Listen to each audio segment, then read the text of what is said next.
Hello again, my fascinating Renaissance friends. Welcome to episode 122 of my season of life with Miss Malu Cervantes, 60 years and beyond.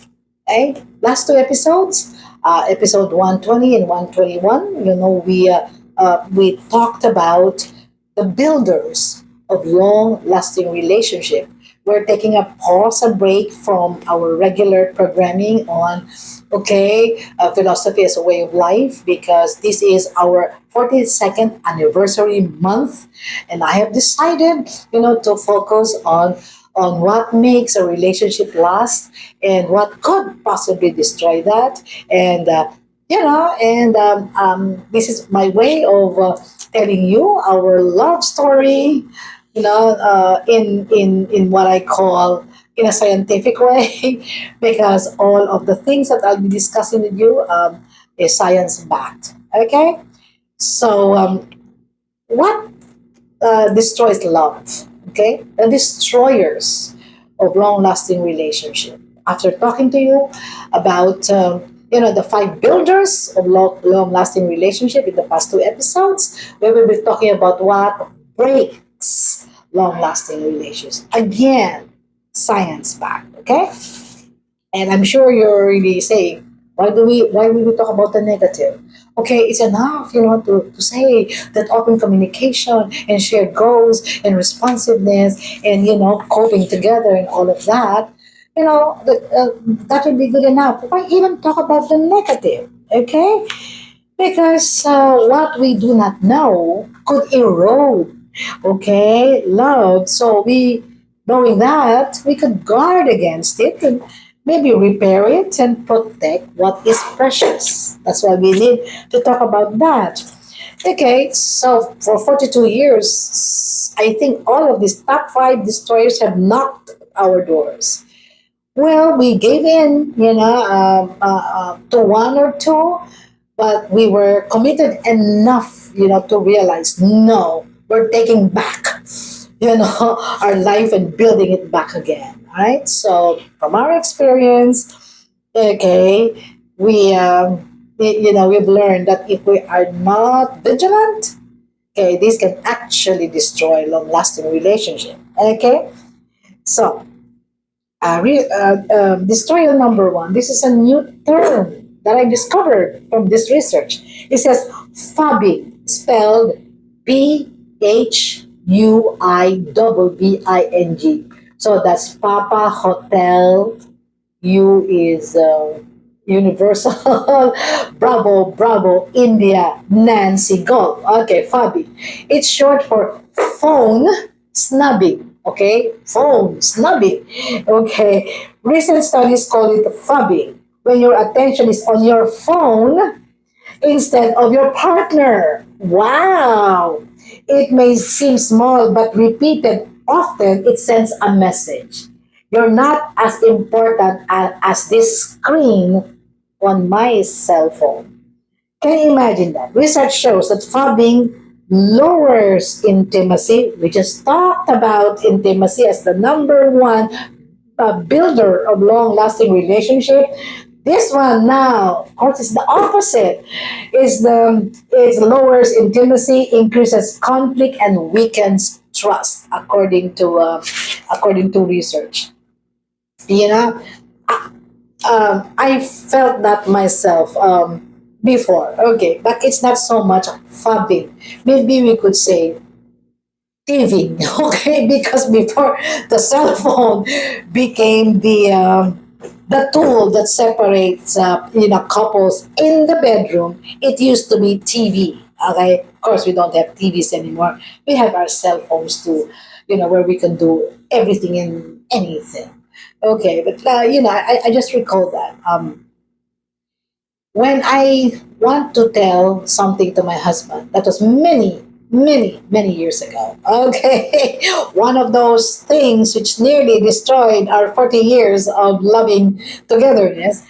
And I would talk to him because I want to discuss something, and I say, "Love ko." That's how I call him, my love. I need to talk to you about this, and he would simply say, "Uh huh, uh huh," while watching TV. I even in our bedroom, we used to have a TV set in the bedroom. Okay, and so I would start, but then but then I would feel bad. They say, "Are you listening?" And I would. I would increase the volume of my voice. It says, "I'm listening. I understand." I was looking at me, and I was looking at the TV. So I'd stop, and I'd feel bad, and I'd stop out of the room. He says, "What's the matter?" I said, I heard what you said. And he repeated it. Yes, yes, he heard it. But he wasn't looking at me. My idea of attention is look at me while I'm talking to you. Okay? And that was always the beginning of a LQ lovers quarrel. Then in 2005, I mentioned this in the in episodes 120 and 121. When he was hospitalized for a month, because of an illness, and shortly after he got hospitalized, and then that's where we realize that that each one of us really matters much more than anything, because I could have lost him, and I could have been alone, and so I told myself then that as long as he's with me, I can keep up with all the little irritations, including not looking at me when I talk to him. Okay? And so a miracle happened, and I went inside the room, and he was watching TV, and I was prepared just to talk to him and let him watch TV while he's supposed to listen to me, as long as I can tell him what I wanted. But lo and behold, he took the remote and he turned off the TV. And I was shocked. I said, "Why did you turn it off?" "Because you're here already. Do you want to talk about something?" I couldn't even really, I was so stunned because he never did that. I said, "Yeah, I want to talk to you. Well, why did you turn it off?" "Yeah, because you're here. I want to listen to you." For some reason, he realized that that used to bug me, and now he would like to give me all the attention, and it never returned there. So now, even if it's a cell phone, it's no longer the TV, it's the cell phone, and we never do that to each other. If I'm watching and he wanted to tell me something, I actually pause and I listen. And when I want something, then he pauses and then he listens. Okay, you can solve this, guys. You can solve this. Okay, so destroyer number two is the demand withdraw cycle. What is that? One of the most destructive patterns researchers observed is called demand withdrawal. What is that? One partner criticizes or pressures or nags, the other retreats in silence, doesn't talk to the partner, for a day, for a week, for a month, whatever. The more one demands, because just like talk to me, listen to me, why are you retreating? The more the other withdraws, and the cycle spirals downward to the point that they are no longer talking to each other. Okay. All right. So we had a version of this. We really did. And I would like to say it's really all on me. What?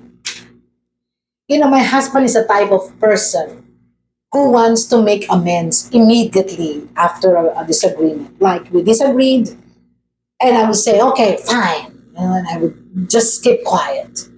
He doesn't want that. He wants to resolve it.